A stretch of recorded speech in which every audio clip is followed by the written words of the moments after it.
Hi Zoe. Hi. So this is our YouTube channel and Zoe is our type 1 diabetic and we're going to be documenting her process to get her off of insulin. And I thought we would start by asking her a couple questions so that you can get to know her. So Zoe, can you tell me about your stay in the hospital? My stay in the hospital, it had its goods and its bads. Okay, so what Different parts. I liked how I could watch TV in there and they would bring me food. You liked to bring... But I didn't like how they needed to give me needles and they needed to wake me up at 2 in the morning to do my blood check. Yeah, that was kind of bad, wasn't it? Mm-hmm. How did you like the helicopter ride? Do you remember it? I only had the lift off and then I passed out. Yeah. So how do you feel about being on your insulin injections? Well, I like seeing low numbers, so I'm kind of glad I'm on insulin, but then again, it does have its goods and bads, so low numbers to see is good because I always freak out if they're bad. Yeah. And remember to the look needles, at the camera, honey. The needles are very painful. So. Yeah, you get a lot of needles a day, don't you? Are you excited about starting your new diet tomorrow? Not really. You're kind of unsure about that, are you? Well, Mommy's been practicing some recipes and I hope it's not that bad. Not everything is delicious. Green juice is an acquired taste, but... Disgusting. Acquired taste. What do you hope for more than anything? What do you really want? To be cured from diabetes. They can't hear you. I wish to be cured from diabetes. Okay. And my last question to you is, what would you say to other kids out there with type 1 diabetes? I would say type 1, it's kind of something that's going bad with your diet. So that's when food causes the diabetes. You think it's the food? Yes, Okay. all the bad sugar and everything. Some people think that. Not everybody thinks that. That's what I think. But is that what you believe? Okay, all right. You were never a big sugar person to begin with, but okay. So now I want to introduce somebody else. Zoe has a little sister named Kira. Kira, would you like to come and be interviewed as well? Mm-hmm. Thank you very much, Zoe. You're welcome. Hi, Kira. Yeah. You have to speak up, honey, or they can't hear you, okay? No, sit here. Okay.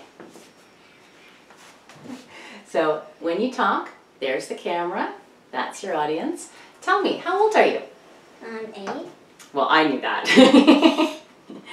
Can you tell me about the week that Zoe went into the hospital? What did you do? Well, I skipped school. Yeah. And I got to sleep at Dad's for a while. You got to sleep at Dad's for a while? Yeah, so it was pretty fun. Yeah, it was pretty fun. I can say that. I got to sleep at Dad's and skip school, go to my cousin's house. It was awesome. It was awesome. It was awesome. So, can you tell us how you felt when Zoe came home from the hospital and suddenly all of the attention was on Zoe? I felt kind of left out because nobody was listening to me. When I said, like, can we do this or something, she's like, not right now. Well, it's a lot of work when a new type 1 diabetic comes home, but Kira is probably telling the truth, sadly. Hey. No, you are, and I want you to tell the truth. That's why we're doing this. Do you have anything that you would like to say to the brothers and the sisters of type 1 diabetics or their parents? Do you have anything that you want to say? Well, you tell them. Some advice? I would say probably if you're having diabetes, I think I would say get healthy food, drink green juice, and it doesn't matter if you get needles or not, it's only for a year. It's only for a year? Unless you Some have people a mom that doesn't think that diabetes can go away. Yeah. So what Kira's explaining is we hope to get Zoe off of diabetes very, very quickly, maybe in a couple weeks. Sorry, we hope to get her off insulin maybe in a couple weeks. We hope to have her cured inside of a year. We're going to try very, very hard to work on that. Right? Yep. Now you said one of your advice was to drink green juice. Have you tried green juice? Did I make you try it? Yes, and it's disgusting. It's disgusting. Like, it tastes like a sliced apple, and for your taste, we're dead.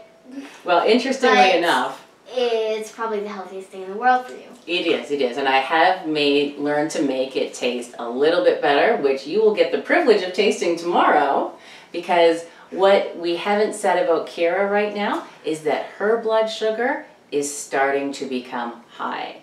We've tested her in the mornings. It can be as high as 7.8. Hey, you. And after a big meal, it can go as high as 10.5. Now, in the United States, stop that. In the United States, that's about 190. So we've got some warning signs that she may also be just in the beginnings of developing type 1 diabetes. We don't know yet. And we're going to try to prevent that from happening. We're trying to, or you're sure? I'm pretty sure I can do it. It depends on you, though. You're the one that has to help me. You're the one that needs to be wanting to avoid that enough to eat the food that I give you and take your supplements, and a lot of the healing depends on you. And kids at home, I want you to understand that. The healing depends on you. Parents can make the food. You need to help making the food as well, and Zoe will teach you some of the recipes as well as Kira for things like... Zoe, what's the one recipe you want to teach people? Just yell it out. Chocolate. Chocolate. Zoe will be teaching you chocolate, and Kira will be helping as well. Chocolate, Rotella, chocolate spread. Chocolate everything. Chocolate. So we're going to be monitoring both girls, their blood sugars, during the next month. They've got big charts to show you. The most important one that we're going to see is the morning blood sugar. So they're going to be charting that for you, and hopefully you'll be watching us as we try to nip this in the bud before it starts. And stay tuned. There's going to be a lot of exciting things. Thank you very much. Bye. Bye. Bye-bye.